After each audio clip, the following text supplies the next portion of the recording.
Greetings, denizens of the digital world. It is I, the Serial Killer, coming to you today on day 186 of the year of blogging dangerously. And first, I would like to address the issues with sound and whatnot that my camera has been having of late. It appears to be that my recording software is such ass that it ties directly into whatever the hell is going on in the background of my computer, and if something kicks up, boots up process-wise, things go slow for a few seconds or so.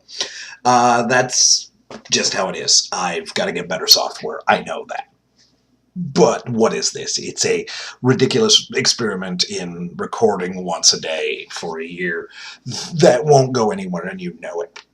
You know it. I know it. But anyway, on to business. Today, I went and saw The Amazing Spider-Man with Leroy Christopher Jenkins, and the movie was, well, when you make your movie, when you name your movie Amazing, you set yourself up to have to live to a certain bar, and I would like to say this movie actually reached that bar. Now, I'm a fan of the older Sam Raimi flicks, the first two at least.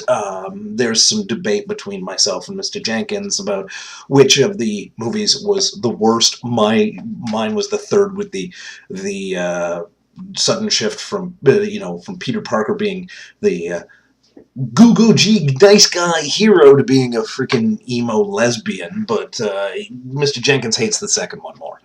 I like the first two. This movie was better than both of them. I'm gonna say it. Why? Because it had a better villain. Which is hard to say when Willem Dafoe's your villain. It had a cooler villain, like, that hasn't been touched for a while on, that isn't as well known a villain of Spider-Man, and it was slick. It was 3D, which usually is a detractor for me. In this case, it was IMAX 3D, so I wasn't too unhappy with it. Wow, my hair's doing a little dick tail thing.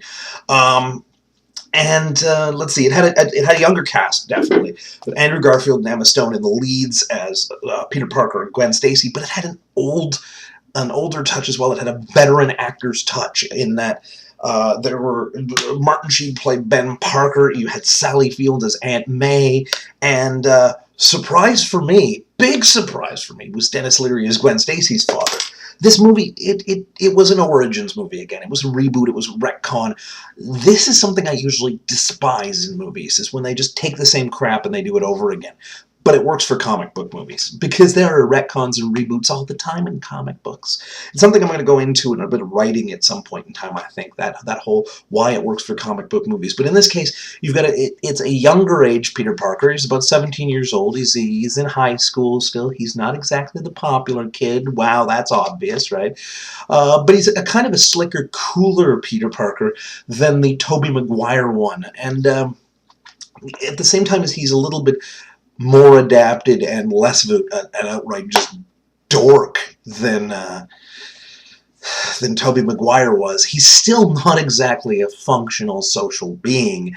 And well, it plays up a lot more conspiracy origin, a lot more secretive stuff with Peter Parker's family, and that becomes a big thing. And the ties to the Lizard, Dr. Curtis Connors, that great, the great alliteration factor from Stan Lee kicking in again. It's a lot more of a conspiracy-ish thing. And what I like about this one especially is that the growth into Spider-Man isn't this, whoa, look at the crazy shit I can do, happy crazy, yay, everything is awesome. It's a more serious take on it, and that's kind of cool. At the same time, the humor is always here in the movie, and the depth and the darkness are all there. It has all those elements of Spider-Man that make it good. Look at my arms going, yeah. This is a shitty review. I don't care. It's a first impressions thing. It's an impressions. It's not a review. I'm saying I liked it. I'm saying you should go see it. And that's all I got to say about that. It's about 5 minutes now. 4.5 minutes of me rambling incoherently and not making much sense of anything. I'm going to put some stuff into words, hopefully on the typing-wise. For now, I have, as usual, been the Serial Killer. Questions, comments, concerns, death threats. Put them in the comment section below, and I will talk to you all tomorrow.